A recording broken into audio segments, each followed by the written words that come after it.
Well, good morning, traders and investors. Today is November the 19th. Man, where is this month going? A better question is, where is this year going? It's like a black hole. I remember it starting, everything was fine, and then it's like a blank. And next thing I remember, summer's over, my birthday's here, and now it's almost the end of the year. Heck, Thanksgiving is almost here, next week. Honestly, I got to say, don't you guys think this year went by faster than any other year in history? Maybe because there's been so much data and information. But again, we've got to stick with what we got to work with. That's the key here, and not try to extrapolate and make something. I see the biggest problem this year is traders are using their bias instead of focusing on objective data. Folks, if you want to be a successful trader, you've got to be super, super objective. Don't get caught up in politics or don't go down rabbit holes. Bottom line is stay objective. That's the only way you can make money consistently in the market. And as far as I'm concerned, markets and making money is more important than politics, at least for me. So let's move on with that. Global stocks, they fell Thursday amid anxiety again. Oh, we're here again. Over the economic fallout rising from COVID-19 infections in the United States and Europe. Now, folks, I'm going to ask you a question. When I read that just now, doesn't it feel like I'm reading a report from March of this year? Look at global stocks fell Thursday amid anxiety over the economic fallout from rising COVID-19 infections in the United States and Europe. I mean, it's like March all over again. Markets edged back from record highs in recent days as investors became more cautious about business impact of continued rise of infections. Big news yesterday. I was driving home from work. I look at my phone. Boom. New York City closing public school for in-person learning. Their threshold level, I think, went beyond 3%. When 3% of whatever population gets it, New York closes their schools. Here we go again. Investor optimism about vaccine development has been tempered by rising case numbers in the United States and other countries. American state governors and mayors are grudgingly issuing mask mandates, limiting the size of business gatherings, banning indoor restaurant dining, closing gyms, and restricting the hours and capacity of other businesses, which sounds exactly like what we were dealing with in late February, early March. Newly confirmed U.S. virus cases are running close to 160,000 per day. Deaths are averaging about 1,155 per day, highest in months. So remember, a lot of people thought once the election was going to be over, this whole COVID is going to blow over. And I told you guys, it's not. It's not. Well, look where we're at right now. And here, this is what I've been talking about. We're finally getting to that point. Newly confirmed U.S. virus cases are running. Oh, we read that. On Wednesday, here, this is important. Pfizer and BioNTech reported data suggesting their potential vaccine is 95% effective. But this is the part that we never heard before now. We weren't getting this in February, March, April, May, June, July, August, September. And finally, in October, people started asking the right questions. And remember what I always say, markets do not assimilate. Markets do not assimilate or price in till we see people starting to ask the right questions. Even with these encouraging figures, there's no guarantee a vaccine will be approved, or if it is, how long it'll take to be widely distributed. See, 6-7 months ago, the question was, when is the vaccine coming out? When is the vaccine coming out? When the vaccine comes out, we're all going to be back to normal. And I said, slow down. We got to get through certain things. Who's going to get it first? When is it coming out? Is it effective? What are the side effects? How expensive is it going to be? What about the dosing? What about certain people who don't want to take it? Is it safe for kids? Is it safe for adults? You see all these questions? Just in the next 6 to 8 weeks, these questions are going to reflect themselves within the market. The market's been very binary. No COVID vaccine? Yes, COVID vaccine. It's not zeros and ones, folks. It's a gray area. For example, did you know it's going to take about 6 to 9 months to get the vaccine, which means you're going to miss the complete winter cycle? Did you know that it's not going to be 100% effective? Did you know that there may be other strands? There's a lot of issues, and we haven't resolved any of these yet. We haven't asked the right questions.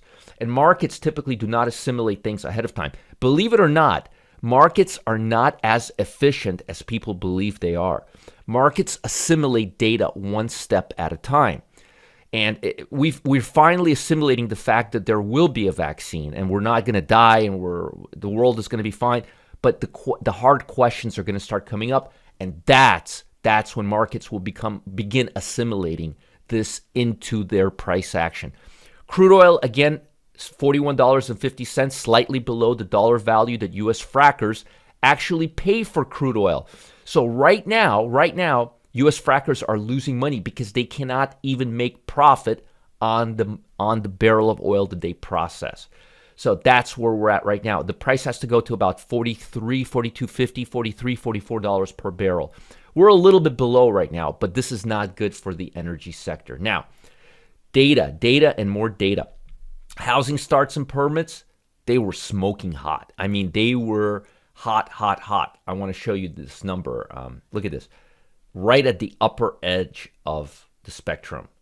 Expectations for October starts are a sharp rise. Now, today we've got jobless claims, we've got Philadelphia manufacturing, and we've got existing home sales. I'm going to make a bet that existing home sales is going to be off the charts. It's going to be a very, very strong report. Manufacturing looks pretty good. Let me show you what last week's numbers were.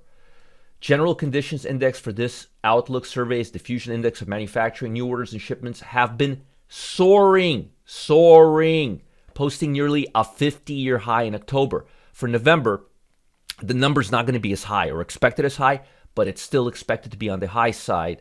Prior was 32.3. Consensus is 24.5. I'm going to make a bet we're going to beat it. The biggest issue is the jobless claims number that's going to come out in about 7 minutes. Again, it's not that the number hasn't been going down. It has been going down. It's not going down fast enough. At the peak, like February, March, April, it was near 1 million, 1.1 million, and it's now still at 700,000, which means we're still unemployment is very, very high, and the number's taking a long time to drop. While it's moving below the 4-week moving average, it's not moving fast enough. So I believe jobless claims, even if they're going to be positive, unless the number is like below 650,000, it's just not fast enough, which is telling us economy is springing back slower than expected, especially in certain sectors. Now, if you look at the Dow, this is the Dow industry. This is 30 stocks in the Dow, and if you look at all 30 stocks above the 50-day moving average, it looks like it's peaking out near the 80th percentile. So out of the 30 stocks, about 24 of them are, once we get 24 stocks above the 50-day moving average, 80% of them, it tends to back out. We went a few times 100 stocks, but usually it's about 80-90%. But momentum levels are getting a little above themselves. If you look at the S&P 500, which has 500 stocks, you will see that about 400 out of 500 are above the 80th percentile and 50-day moving average. So the Dow is backing off 80th percentile. The S&P is backing off the 50th percentile. And I'm not even going to show you the NASDAQ 100 because that's the one that's set to decline the most, because that one had the highest momentum over the last 6 months, and the NASDAQ 100 is the most overbought. Now, if you look at the S&P 500, we couldn't take out the high that was made on the 9th of November, all right? If you look at the Russell 2000, it made all-time highs yesterday. The Russell, the small caps, continue to outperform the broad index. And if you look at the Dow, let's see if the Dow took out that high. The Dow did take out that high. The reason the S&P is faltering right now and can't take out that high is because it has a lot of NASDAQ 100 stocks, and the NASDAQ 100 stocks, as I just said to you, have been overbought. The NASDAQ 100 still to this date cannot take out the September 2nd high. So till I see the FANG stocks take out the September 2nd high, no soup. And on the SPY, till I see on SPY stocks it take out the November 9th high. See, the one index, the NASDAQ, which I showed you a minute ago, can't take out the September 2nd high. The S&P can't take out the November 9th high. The Russell took out both of their highs. So the Russell continues to be the leading sector, followed by the Dow, followed by the S&P, followed by the NASDAQ 100. So the reason is basic material, consumer stocks, non-tech, non-healthcare is doing really well. That's what's propping the Dow forward. The Russell's undervalued because it's been undervalued because of the trade war, which is not going to continue with Biden taking office. So again, there's a reason why this is happening. So again, you've got the Russell leading, then you've got the mid-cap 400, then you have the Dow Jones, then you have the S&P, and then finally, you have the NASDAQ 100. That's the positioning that we are in right now. So you need to know that. Now, before I let you go, I want to show you a stock that I'm not liking, and I'm going to fade this stock. This is Wells Fargo. I've been shorting the stock all year. I've been talking about shorting the stock for a long time. I mean, a long time now. The trend is down. Every time we peak higher, we make lower highs. We've already gone below the crash level following the COVID-19 crash once and then twice. And I think we're going to do it again. We're making a 90-day low and a 10-day high, and we're breaking down. So what I would do is I would sell right at the 24.90 level, and I would cover myself at the 26.15, 26.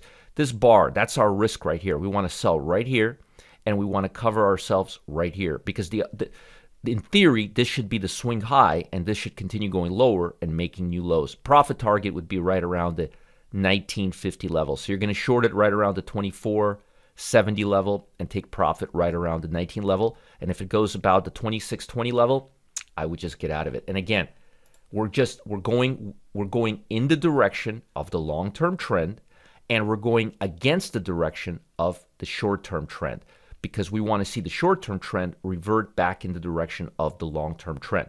We always want to take trades in the direction of the long-term trend, and when the short-term trend is finally exhausted and begins moving in the direction of the long-term trend again. So we believe that the short-term trend has peaked out, has gone against the long-term trend far enough. This is the long-term trend, the 200-day moving average. And now it's reverting back, and that's the peak right here.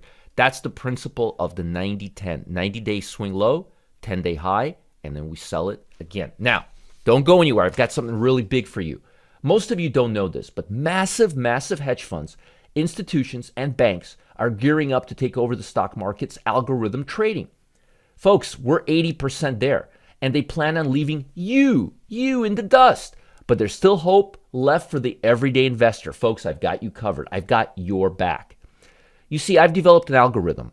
It's a trading machine that investors like you can use without investing millions of dollars in upfront capital, knowing how to be a computer science major, or having a post-PhD degree in statistics. Oh yeah, it's like that. No PhD in statistics, no trading, programming, algorithm experience required. All you've got to do, you've got to know how to place a trade. It's that simple. I spoon feed it to you. Now, this system has been developed to take advantage of algorithms running the market. Now, if you want to get your hands on this, and I highly suggest you do, click on the link below, and I'll show you how not only to get ahead of Wall Street, but to supersize your account and lead the way. Stop losing, start making money consistently, just like we do. Follow the link below, learn how algorithms can be your best friend without you having to become a science major and having to go back to school. You don't have to go back to school. You don't have to learn algorithm trading. We do all the hard part for you and spoon feed you all the goodies. Follow the link below, learn all about it now, and have a great day. Bye, guys.